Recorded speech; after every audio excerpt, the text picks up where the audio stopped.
report cards, so, and along with those report cards, don't they that when we do the Hawk Herald? All right. Goes out for progress. Ma'am? Yeah, the Hawk Herald goes out for progress.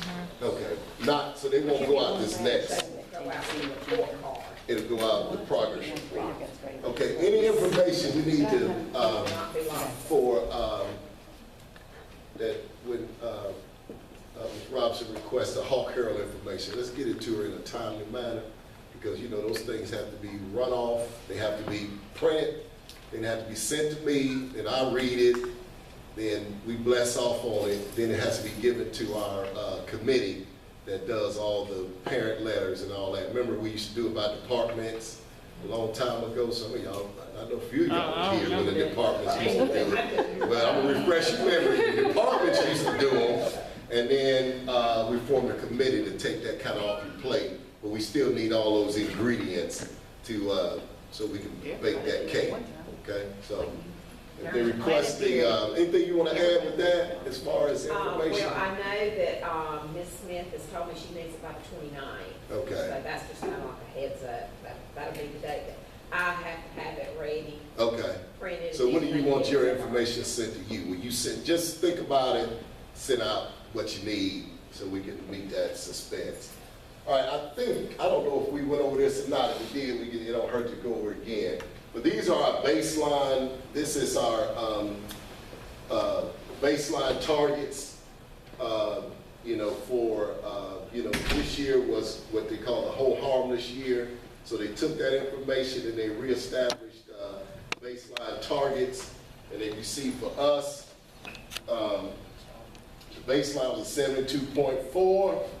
So then the next is the 80.2 and the 82.8. Then in 2018, wait a minute, I'm sorry, right here. 2018-19 is a 73.2, 19-20 is a 74.1, and 2021 is a 74.9. So those are the increases that need to be made on our overall CCRPI score for us to have met our strategic waiver goals, baseline goals, which is set by GOSA to tell if we're meeting our part of the strategic waiver contract, okay? So here's the 3-year, that's the baseline, and those are your 3-year targets right there. Can y'all see those? Yes. Okay. Any questions on this? Of course, that's our high school. So any questions on this? All right. Let me go over right quick, because I wasn't sure if,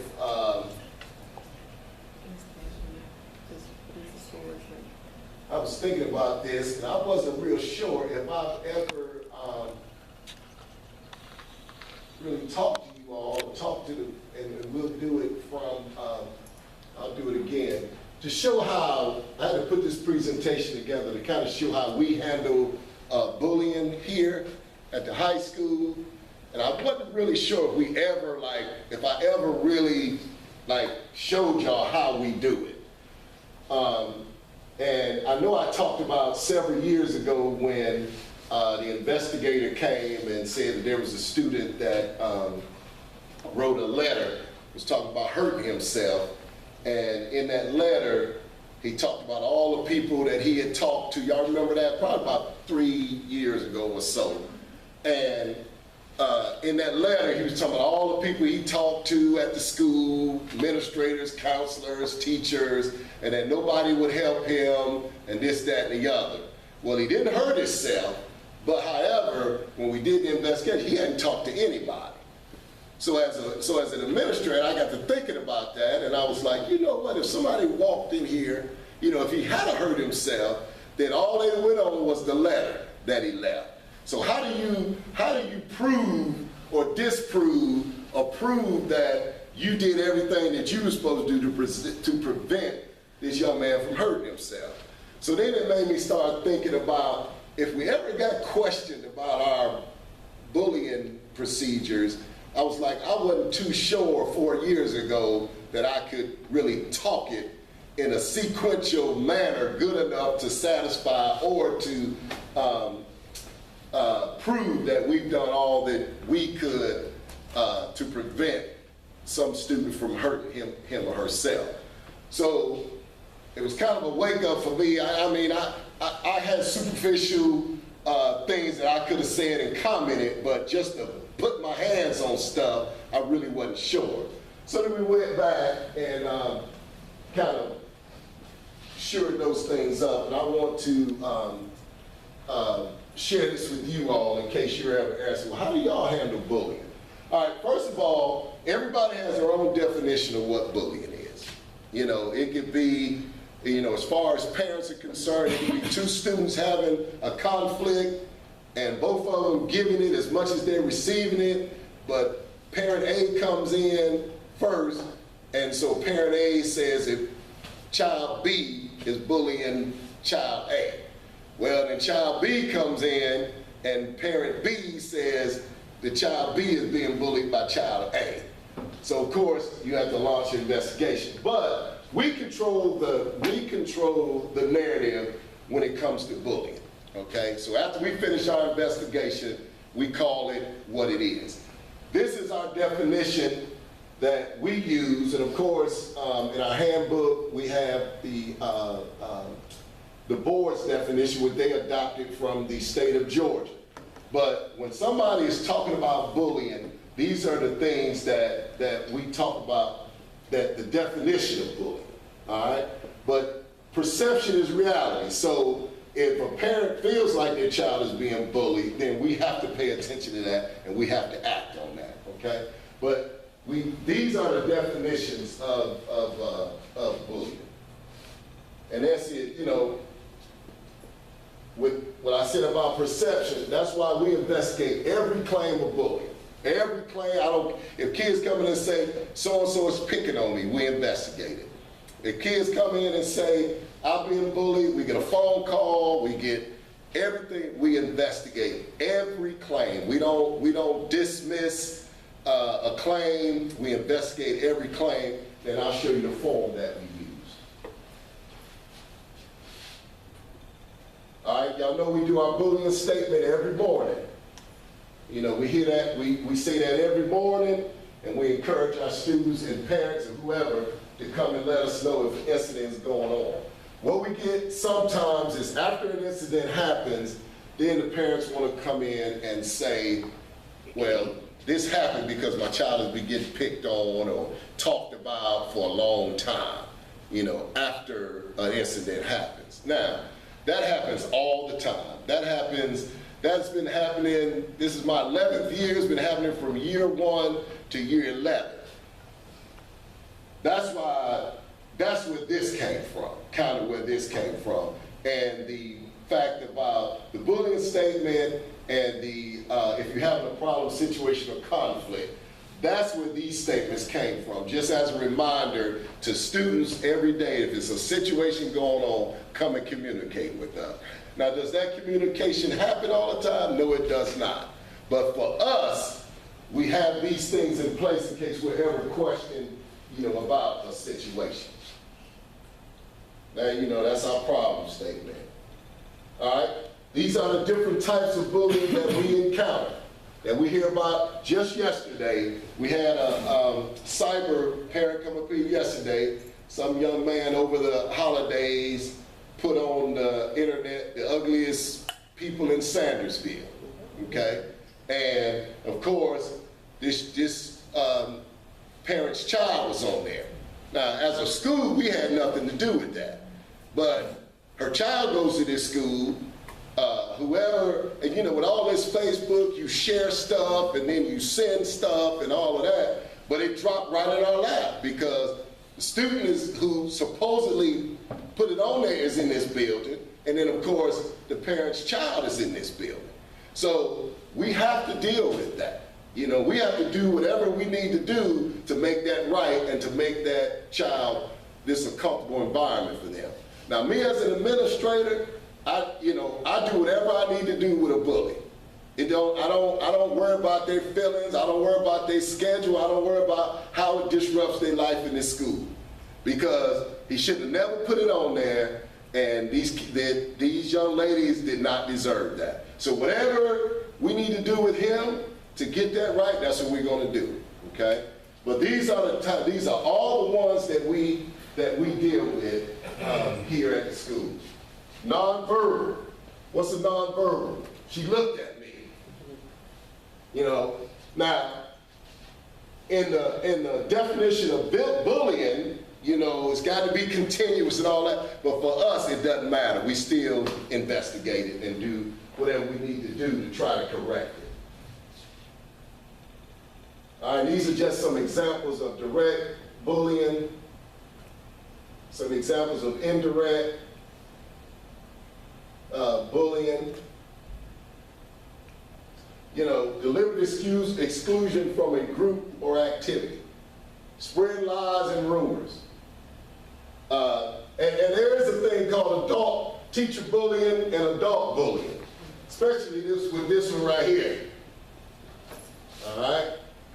So we have to address those things, whether it's an adult, whether it's students, we have to address those things. And then, of course, we have this, get another person to, you know, do something for somebody else. The verbal bullying. Much of the bullying is verbal bullying. Dehumanizing and the type of language. You know. And then the nonverbal.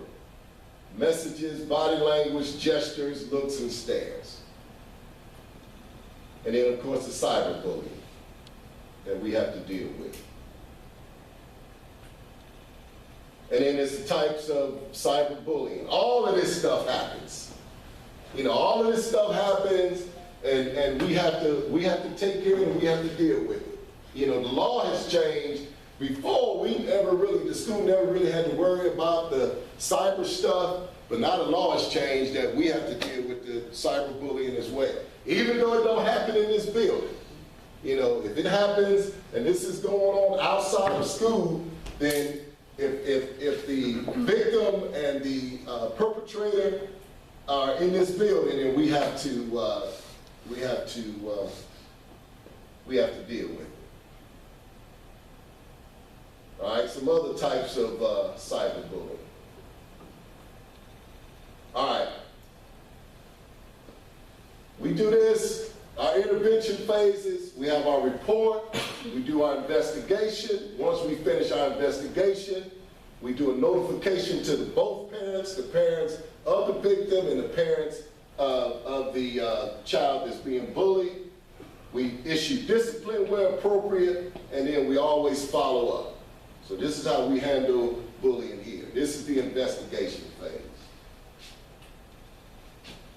All right, and then this is basically the investigation phase upon receipt of any report of bullying.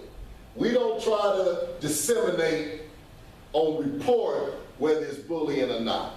You know, when she talking about me, I'm talking about her, we don't say, oh, that's not bullying. We always initiate an investigation. We always initiate an investigation. All right, this is the form that we use, okay? So when a bullying incident is reported to us, this is the form that we use, date, report, time, students involved, then we do a summary of our investigation. And then we determine through our investigation whether it was bullying or not. If it's yes, we contact the parents, both victim and bully, and then we have to date that, and then if there's some type of disciplinary action or some type of action, it goes right here, okay? And that's on every claim. Then we have a notebook, and this is what, actually Ms. Walker created this, and it's been wonderful.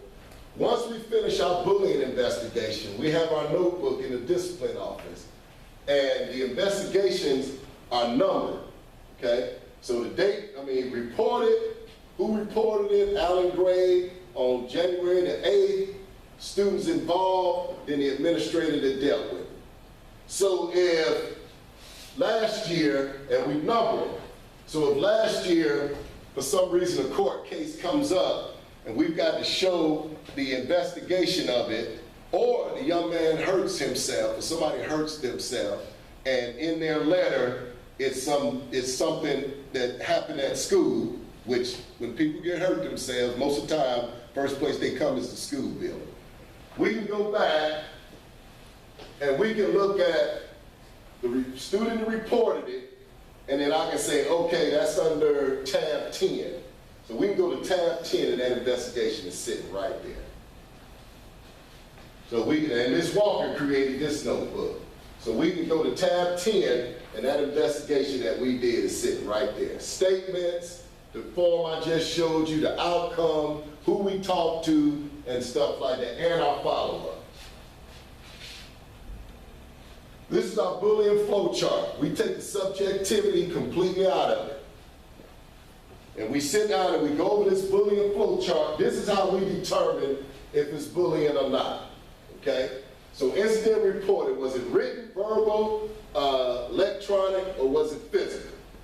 All right, if it's just there, then you move down to here. When did it occur? School property, school activity on the bus, network, or school, that's assignment.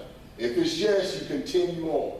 It's a victim, smaller in size from the offender, disabilities, race or gender different, outnumbered. Any of those things is yes, then you continue. Were they scared or afraid, threatened, intimidated, mad and vengeful, okay? If it's yes, you continue. If it's no, then you coming over irritated and annoyed, you coming over. And if it's yes on these three, you continue. If none of these things are no, and they were just irritated or annoyed, that's not bullying. That's where your conflict comes in. Okay, we're fussing back and forth, you know, but if, at any time, if it doesn't meet any of these, and it's a no, then that's when you know if it was bullying or not. All right, okay, threatening, intimidated, scared or afraid, mad and vengeful. Yes, so you drop down, what was the victim's reaction? Okay, and you look at the reactions, okay? Argued or retaliated, okay? The victim argued or retaliated, even though all those other things apply, when you get down here, walked away, told an adult, pushed back or hit back, depending on circumstances, argued or retaliated. If they argued or retaliated, then it goes to no. Okay? All right. Then where did it originate from? We look at that chart. And then interfered, incident occurred, more than once, bullying, not more than once, not bullying. Okay? So that takes the subjectivity out of it. We use that chart to determine if it was bullying based on the evidence that we have. And then once it is determined to be bullying, then we go into the other actions. Okay? Discipline, you know, the state, if it's more than, if it's 3 times, then they go to the alternative school. Then we do our follow-up. Okay? So that's how we handle bullying. And I wasn't sure if I really went over our step-by-step procedures. So if you ever ask how we handle it, this is how we handle it. If you'd like a copy of that presentation, I'll be happy to send it to you. Okay? All right. Thank you so much. Have a great